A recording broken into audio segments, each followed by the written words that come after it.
हाँ, आप लोग का क्या चल रहा था? लास्ट क्लासेस जो है क्लास 11th का सबसे पहला जो टॉपिक था, जिसमें बताया गया था आप लोग को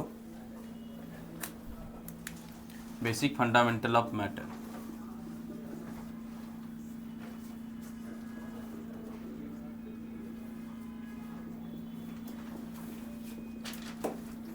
क्लास 11th मैटर का basic classification, what is matter.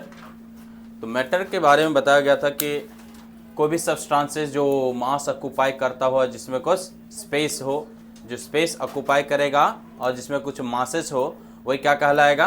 Matter कहलाएगा। ठीक है।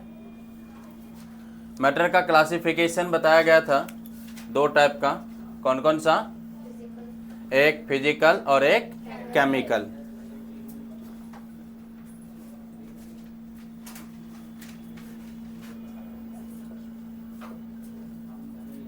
फिजिकल क्लासिफिकेशन में तीन टाइप का फिजिकल क्लासिफिकेशन बताया गया था, जिसमें सॉलिड, लिक्विड और गैसेस है। Solid, liquid and gas. Chemical classification ये दो टाइप का बताया गया था, एक प्योर सब्सटेंस और एक इम्प्योर सब्सटेंस।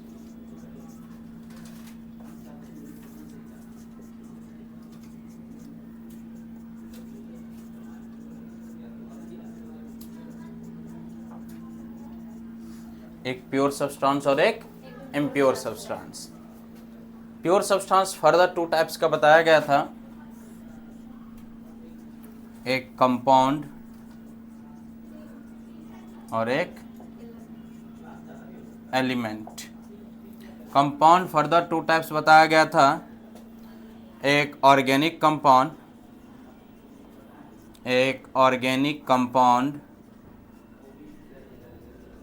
और inorganic compound.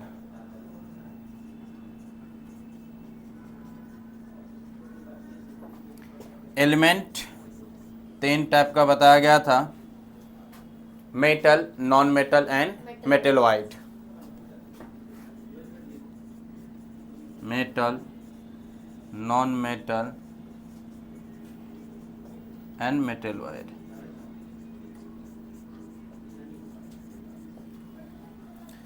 Metal, non metal and metalloids. Impure को ही एक और नाम से जाना जाता है, that is called mixture. Mixture two types का बताया गया था, एक होमोजीनियस और एक हेट्रोजीनियस।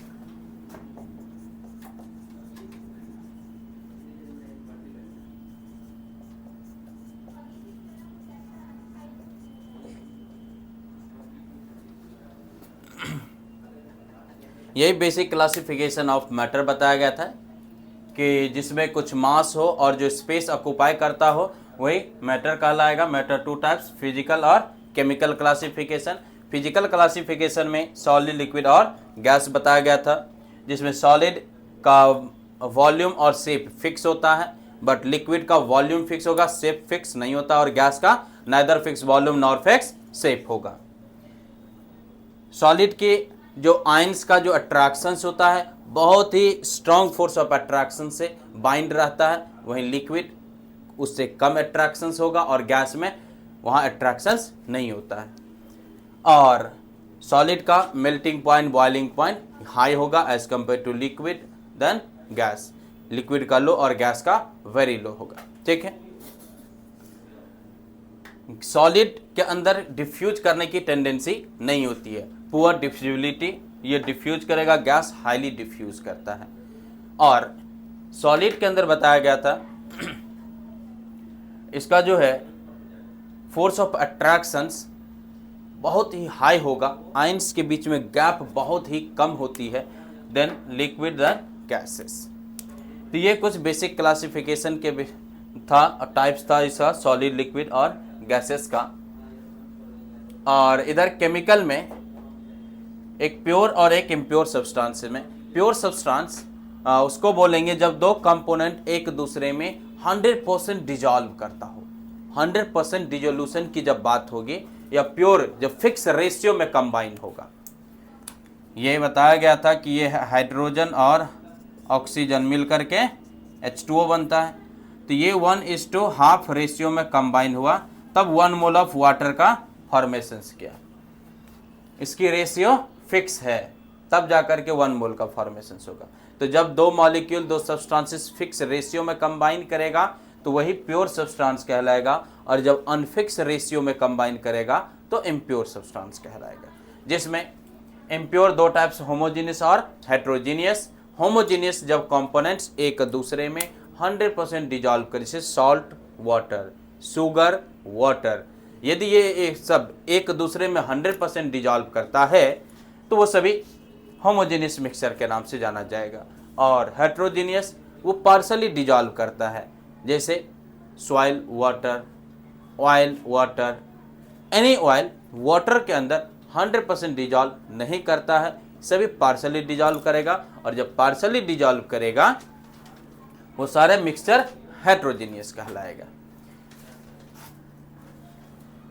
प्योर सब्सटेंस कंपाउंड और एलिमेंट के नाम से दो टाइप्स बताया गया था। कंपाउंड, एक ऑर्गेनिक कंपाउंड, एक इनऑर्गेनिक कंपाउंड। ऑर्गेनिक कंपाउंड जो सिर्फ कार्बन से बाइंड अप होता है, ओनली फॉर कार्बन होगा, तो उसको ऑर्गेनिक कंपाउंड कहेंगे। और कार्बन को छोड़ करके रेस्ट एवरी एलिमेंट की जो एक साथ स्टडी करेंगे, जिसको इनऑर्गेनिक केमिस्ट्री में डील करते, that is called inorganic compound.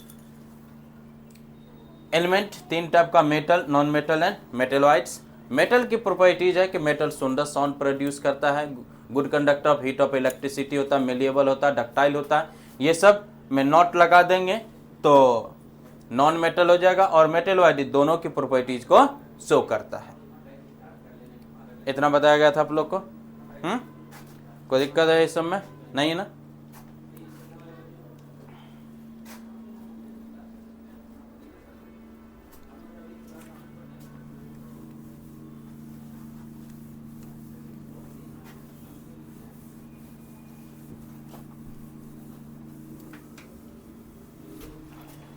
Start हो रहा है नाउ इससे अगला topic, that is called an atom.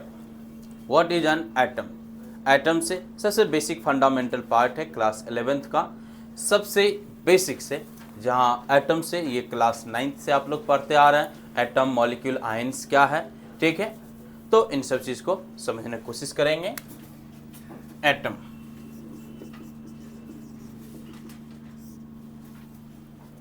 What is an atom? Atom matter का वो स्मॉलेस्ट पार्ट होता है जो केमिकल रिएक्शंस में तो पार्टिसिपेट करता है, लेकिन सिंगल एटम की एग्जिस्टेंस नहीं होती है, और एटम अपने आइडेंटिटी को भी लॉस नहीं करता है।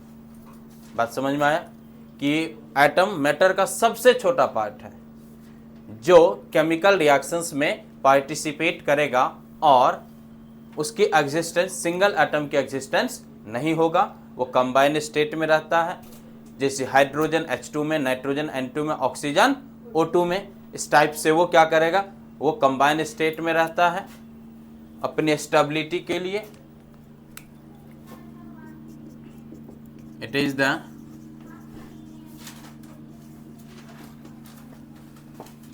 स्मॉलेस्ट पार्ट ऑफ मैटर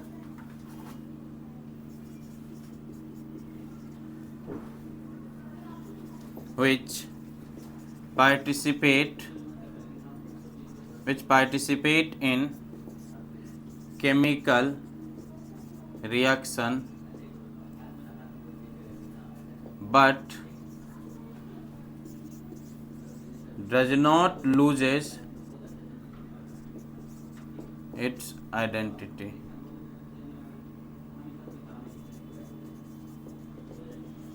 जो अपने आइडेंटिटी को लूज ना करे। कैसे आइडेंटिटी को लूज नहीं करता? देखिए, ये हाइड्रोजन है और ऑक्सीजन है, दुनिया जानता है क्या बनेगा, वाटर। क्या बनेगा? वाटर बनेगा। देखो, सबसे बेस्ट एग्जांपल से समझा रहे हैं, बहुत आसान तरीके से। आप लोग स्टूडेंट हैं, यहाँ पढ़ने आए हुए हैं, तो घर जाएंगे 2, 4, 5 साल बाद तो भी पहचाने जाएंगे कि नहीं? डेफिनेटली 20 साल बाद भी जाएंगे तो पहचाने ही जाएंगे। बट यहाँ आए और फेस का एक बार आए प्लास्टिक सर्जरी करा लिए और किसी अब्रॉड का फेस ले लिए और घर गए तो आपके घर वाले आपको पहचानेंगे नहीं ना? क्या होगा? सीधे आप लोग को भगा देगा, जाओ भागो। बोलेंगे हाँ मैं आपका बेटा बेटे, तो जूता लगाएगा, हाँ कि मेरे वसीयत पे सब जो है हाथ डालने वाला है, भगाएगा ना जी। तो आपका आइडेंटिटी उस समय क्या हो गया? लॉस्ट कर गए। करे एटम वैसा ही होता है। ये हाइड्रोजन रिएक्शन करने से पहले हाइड्रोजन 2 एटम था, ये H और H। रिएक्शन करने के बाद भी हाइड्रोजन ही है। क्या ये नाइट्रोजन में कन्वर्ट हुआ है? नहीं हुआ। एटम जैसा होता है वैसा ही रहता है, एटम जैसा होता है वैसा ही रहता है, सिर्फ अदर एटम के साथ कंबाइन करके कंपाउंड का फॉर्मेशन करता है, यह डिफरेंस है। एटम जैसा होता है वैसा ही रहता है, इसीलिए कभी भी अपने आइडेंटिटी को लॉस नहीं करेगा। वही बातें यहां लिखाया गया है। क्लियर है? चलिए पहले नोट डाउन करिए।